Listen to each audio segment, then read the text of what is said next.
बड़ा सुख पाने की चाहत में खोई छोटी खुशियां। एक सरोवर में एक हंस और एक मछली रहते थे। दोनों के बीच अच्छी मित्रता थी। दोनों घंटों एक दूसरे के साथ समय बिताते। रात होने पर मछली सरोवर के तल पर चली जाती और हंस निकट के पैडू पर सो जाता। सुबह होने पर हंस कहीं चला जाता और कुछ समय के बाद मछली से मिलने आता। एक दिन मछली ने हंस से पूछा, मित्र, तुम नित्य कहाँ जाते हो?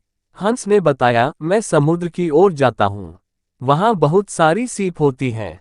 उन सीपों में से जिस सीप में मोती निकलता है, मुझे उसकी तलाश होती है, क्योंकि मेरी खुराक मोती ही है। मैं हंस हूँ, सिर्फ मोती ही खाता हूँ।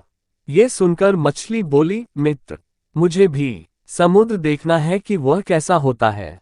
मछली की उत्कट अभिलाषा देखकर हंस ने कहा, यहाँ से थोड़ी दूर एक नदी है।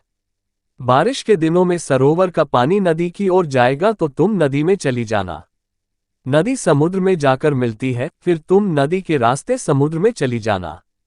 एक दिन जब जोरदार बारिश हुई तो सरोवर का पानी बढ़कर नदी तक पहुंच गया और इस तरह मछली नदी में पहुंच गई।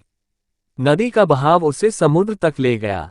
मछली ने समुद्र में देखा कि वहां पर लाखों मछलियां तथा कई अन्य खतरनाक जीव हैं। वहां उसका कोई मित्र नहीं था। वहां उसने देखा बड़ी मछलियां व खतरनाक जीव छोटी मछलियों को खा रहे थे। वह किसी तरह वहां अपनी जान बचा पा रही थी, लेकिन उसे पता था कि अब वो यहाँ किसी न किसी जीव का शिकार अवश्य बन जाएगी। अब उसे रह रहकर अपने मित्र हंस की याद सताने लगी, लेकिन सरोवर तक जाने का अब कोई मार्ग नहीं था। शिक्षा कई बार कुछ बड़ा पाने की महत्वाकांक्षा हमारी छोटी छोटी खुशियों को भी छीन लेती है। अगर आपको जीवन में तरक्की के रास्ते पर जाना है तो सोच समझकर सही पथ चुनें और एक एक सीढ़ी चढ़ें।